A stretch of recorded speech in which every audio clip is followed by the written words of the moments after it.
Vi har valgt at lave dette produkt for at vise, at grunden til, at vandstanden stiger rundt omkring i verden, er, at vandene bliver varmere. Det er sådan set det grundlæggende, vi vil vise jer i vores første forsøg. Med vores andet forsøg vil vi gerne vise, at når isbjergene smelter, stiger vandstanden ikke særlig meget. Senere kommer der en uddybning af det hele.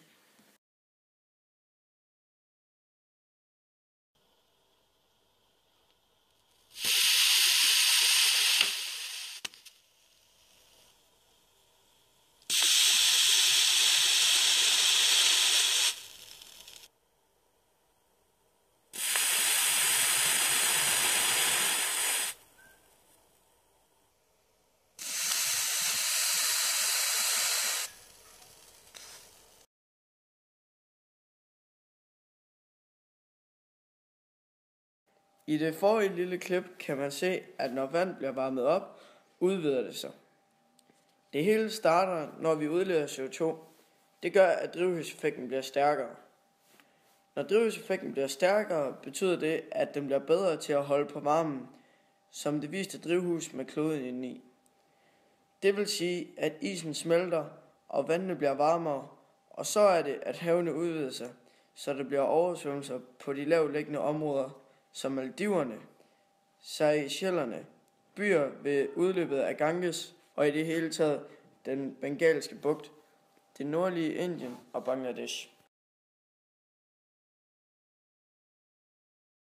I det næste stykke skal I se et lille forsøg, hvor vi har prøvet at efterligne, hvad der sker, når isen smelter, og bevise, at vandstanden ikke stiger særlig meget, når isen er under vandet.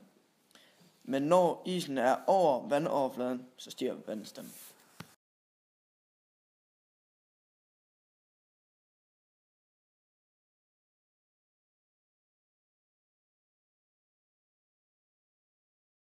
Du har sikkert hørt, at når man ser et isbjerg, så er det kun 1/10 af isbjerget, der stikker op over vandet, mens 9/10 er under vandet.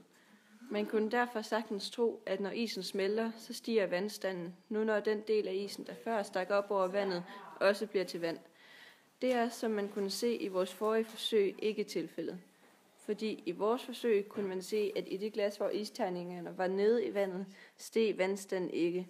Det er fordi, at isterningerne allerede var nede i vandet, hvor de fyldte noget, og når de så smeltede, ville det nærmest ikke ændre på vandstanden. Mens i det andet glas, hvor isterningerne var ovenover glasset, steg vandstanden, fordi at der blev ført ekstra vand til. Det forsøg, hvor isterningerne var nede i glasset, er præcis ligesom i virkeligheden med isbjergene. Fordi langt det meste af isbjergene er nede i vandet i forvejen, og så ændrer det ikke så meget, når isen smelter.